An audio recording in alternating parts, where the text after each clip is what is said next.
Bon alors, je voudrais revenir sur l'affaire Tipeee. Oui, 300 ans après tout le monde. Alors, il y a déjà eu une vidéo de Monsieur Phi sur la question, voire lien dans la description, mais je voudrais aborder un point légèrement différent ici.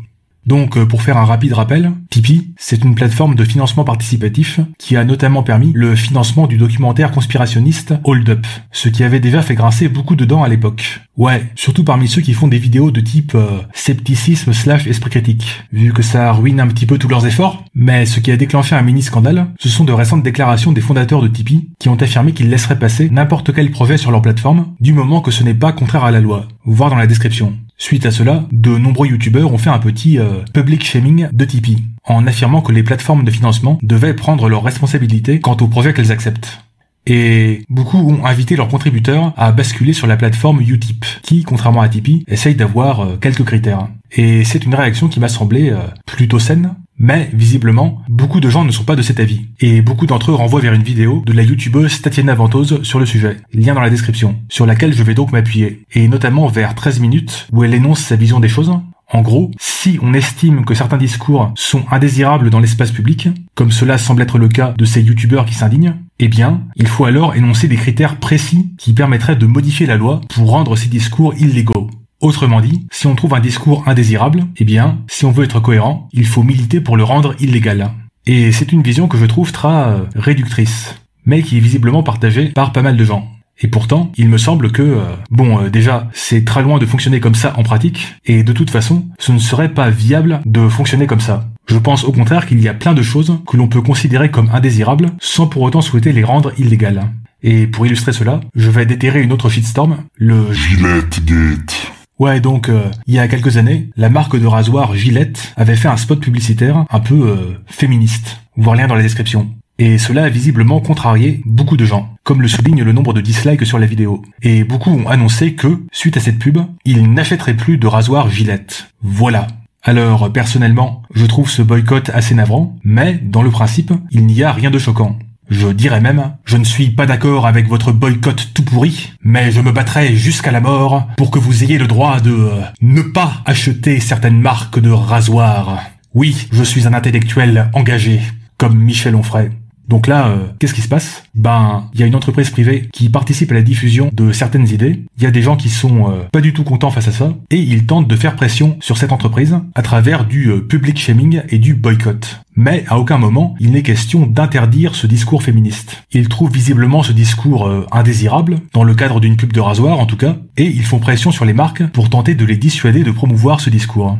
Mais ils ne demandent pas à ce qu'on rende ce discours illégal, ou en tout cas pas l'immense majorité d'entre eux. Et autant on peut déplorer ce boycott spécifique, autant ça n'a rien d'incohérent comme démarche. Et c'est la même chose dans le cas du Tipeegate. Oui, il y a une zone grise entre ce que l'on juge indésirable et ce que l'on souhaiterait rendre illégal. Et ce n'est pas sale ou hypocrite d'être dans cette zone grise. C'est extrêmement courant en fait. On pourrait même dire que ça fait partie du débat public. Quand un type se comporte comme un gros lourd lors d'une soirée, il ne fait généralement rien d'illégal, ou qui mériterait d'être rendu illégal. Mais ça n'empêche pas de trouver ce comportement indésirable et de faire pression pour qu'il se comporte moins comme un gros lourd. S'il fallait en passer par la loi pour le moindre truc du genre, ce serait à la fois ingérable et dystopique. Ici, il n'est pas question d'interdire les discours conspirationnistes à la hold-up, quand bien même on les juge dangereux, ni même d'interdire de les financer. En fait, il n'y a même pas besoin de plateforme comme Tipeee pour avoir un financement participatif. Il suffit de programmer un virement bancaire mensuel permanent depuis le site web de sa banque, par exemple. La seule valeur ajoutée de Tipeee, c'est que ça facilite l'opération, avec une interface pratique et ludique. Et c'est cela qui est reproché à Tipeee, de faciliter le financement de contenus douteux en leur donnant accès à une plateforme qui finance plein de gros youtubeurs mainstream, et bénéficie donc indirectement de l'image de ces derniers. On ne leur reproche pas de permettre le financement de ces contenus, vu qu'il est déjà possible à la base.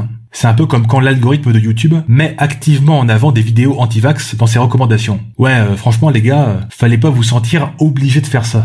Et Tipeee est tout à fait libre de faciliter ce genre de financement. Mais il y a un prix à payer pour cela, le dommage réputationnel. Non, parce que vouloir à la fois pouvoir financer n'importe quoi en prenant son petit pourcentage, et garder une réputation blanche et immaculée, ce serait un petit peu vouloir le beurre et l'argent du beurre, il me semble. Le grand pouvoir, mais sans les grandes responsabilités. Bon alors, une autre critique de Tatiana Ventose et de plein d'autres gens, c'est que les youtubeurs qui ont critiqué Tipeee sont, je cite, des idiots utiles, qui renforcent le pouvoir des géants du numérique, qui leur font un chèque en blanc pour décider quel discours ils autorisent ou non. Mais comment dire, ils ont déjà ce pouvoir à la base. Et faire pression sur ces entreprises, ça ne va pas étendre davantage ce pouvoir, juste l'orienter un tout petit peu dans une direction ou dans une autre.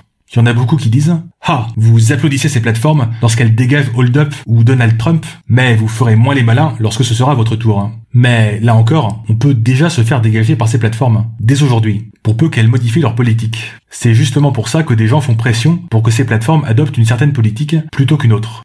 Alors, est-ce que c'est une situation idéale? Ben non. Mais je ne pense pas que la solution passe par une sorte de maximalisme juridique. Ou du moins, pas entièrement. Parce qu'autant je trouve impraticable de chercher à légiférer sur chaque type de discours qu'on juge indésirable, autant on pourrait légiférer à un niveau plus méta. Déterminer non pas ce que les grandes plateformes doivent modérer, mais plutôt comment elles doivent modérer.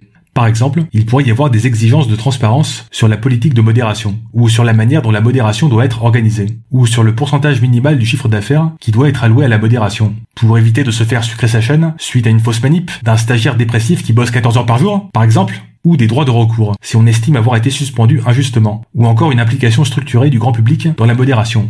En gros, l'idée générale, c'est que, à partir du moment où une plateforme fait des bénéfices gigantesques, eh bien, on peut raisonnablement exiger de cette plateforme qu'elle ait une modération de bonne qualité, bien financée, bien structurée et transparente, au lieu de continuer à avoir un fonctionnement opaque de petits business mafieux. Parce que bon, si on peut s'en tirer en faisant juste le service minimum niveau modération, pourquoi s'embêter à faire mieux ?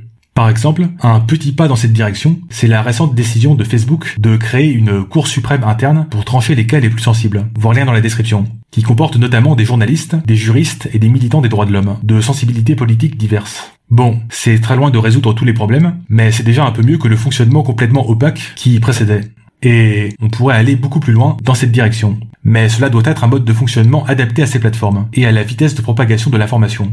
Vouloir régler toutes ces questions via le circuit juridique classique, qui prend souvent des mois, voire des années à délibérer, qui est extrêmement lent à évoluer, qui est très coûteux en temps et en argent, ben ça me semble juste complètement inadapté à la modération sur les grandes plateformes, et aux milliards de dilemmes éthiques qu'elles doivent trancher chaque jour. Voir la vidéo de Science for All sur le sujet, lien dans la description.